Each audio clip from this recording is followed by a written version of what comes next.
alhamdulillah bi ni'matihi tatimmus shalihat. Segala puji bagi Allah karena dengan nikmatnya sempurnalah amal-amal soleh yang kita jaga, yang kita usahakan dari tanggal 1 sampai 10 Zulhijjah ini. Allahu akbar, la ilaha illallah akbar, Allahu akbar walillahil hamd. Idul Adha masyhur kita sebut dengan Idul Kurban. Hari Raya Kurban, bahkan di Indonesia masyhur disebut dengan Lebaran Haji. Kalau kita lihat dalam literatur klasik, itu berasal dari kata udhiyah yang bermakna ad-dhahwah. Artinya adalah waktu duha. Karena tepat di pagi ini, di waktu duha ini, kita melaksanakan sholat Id. Kurban yang berarti dekat kita secara fisik, secara psikis, secara psikologis, sampai dekat kita secara spiritual kepada Allah ketika kita menghadap lewat kematian. Mungkin kita selalu ingin mendekat, padahal sebenarnya Allah telah dekat dengan diri kita. Hanya kita yang selama ini menjauh. Mungkin kita selama ini merasa jauh, padahal sebenarnya akan terjadi kiamat yang semakin dekat. Hal ini keduanya Allah cantumkan dalam Al-Quran. A'udzubillahi minasyaitonirrajim. Wa laqad khalaqnal insana wa na'lamu ma tuwaswisu bihi nafsuh wa nahnu aqrabu ilaihi min hablil warid. Kami yang menciptakan manusia dan kami tahu apa yang ada dalam dirinya, dan sungguhnya kami itu lebih dekat daripada urat nadi. Terhadap ancaman hari kiamat dan lain sebagainya, kalaulah di zaman Rasulullah dikatakan sudah dekat, hari ini semakin dekat. A'udzubillahi minasyaitonirrajim. Bismillahirrahmanirrahim.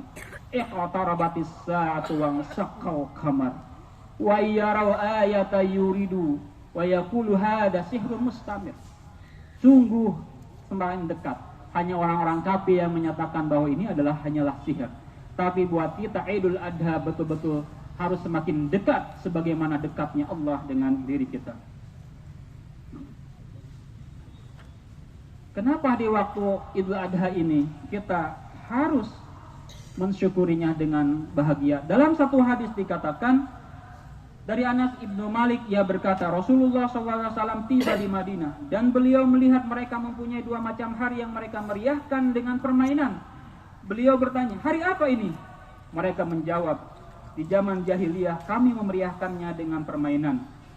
Faqala Rasulullah SAW, innallaha qad abdalakum bihima khairan minhuma yaumul adha wa yaumul fitr. Lalu Rasulullah bersabda, sesungguhnya Allah telah mengganti kedua hari ini untuk kamu dengan yang lebih baik, yaitu Idul Adha dan Idul Fitri. Hadis riwayat Abu Daud dan An-Nasai.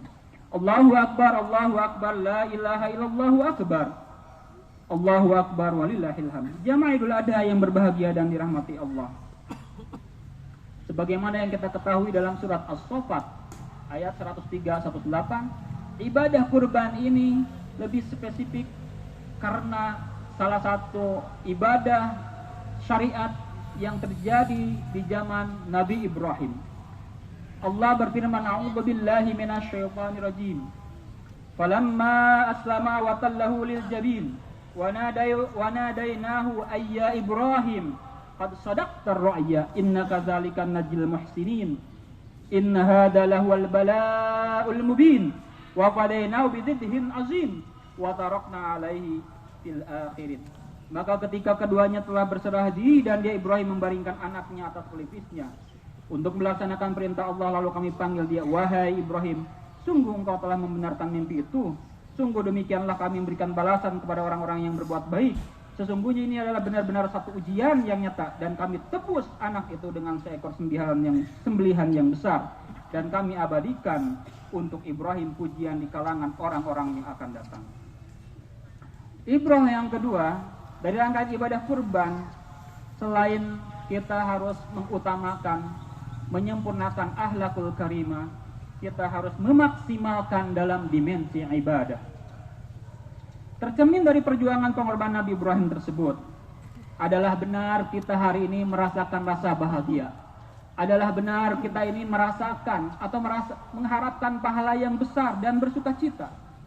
Tetapi sebenarnya pelimpahan rasa harapan takwa berbeda prosesnya pada awalnya.